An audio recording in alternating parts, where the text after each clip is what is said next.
सान्द्रानन्दावबोधात्मकमनुपमितौ कालदेशावधिव्या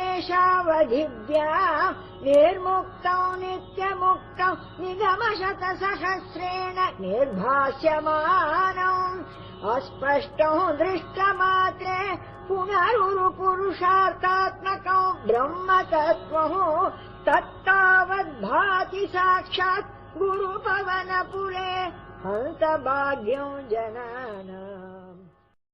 നിത്യവും പൂർണ്ണവുമായ ആനന്ദം ജ്ഞാനം ഇവയാകുന്ന സ്വരൂപത്തോടു കൂടിയതും ഉപമയില്ലാത്തതും കാലം ദേശം ഇവയെക്കൊണ്ടുള്ള അവധികളോട് വേർപെട്ടതും മായ തൽക്കാരിയങ്ങളായ ദേഹതികൾ ഇവയിൽ നിന്നു എന്നും മുക്തമായിട്ടുള്ളതും അനവധി വേദോപനിഷദ്വാക്യങ്ങളാണ് അത്യധികം പ്രാകശിപ്പിക്കപ്പെട്ടതും സ്പഷ്ടമല്ലാത്തതും ദർശിക്കപ്പെട്ട ക്ഷണത്തിൽ തന്നെ പരമപുരുഷാർത്ഥമായ മോക്ഷമായ സ്വരൂപത്തോടു കൂടിയതും പരമാർത്ഥമായി സ്ഥിതി ചെയ്യുന്നതുമായ ബ്രഹ്മം എന്ന യാതൊന്നുണ്ടോ? അതുതന്നെയാണ് ഗുരുവായൂപുരമഹാക്ഷേത്രത്തിൽ പ്രത്യക്ഷമായി വിളങ്ങുന്നത്. ജനങ്ങളുടെ ഭാഗ്യവിശേഷം തന്നെ.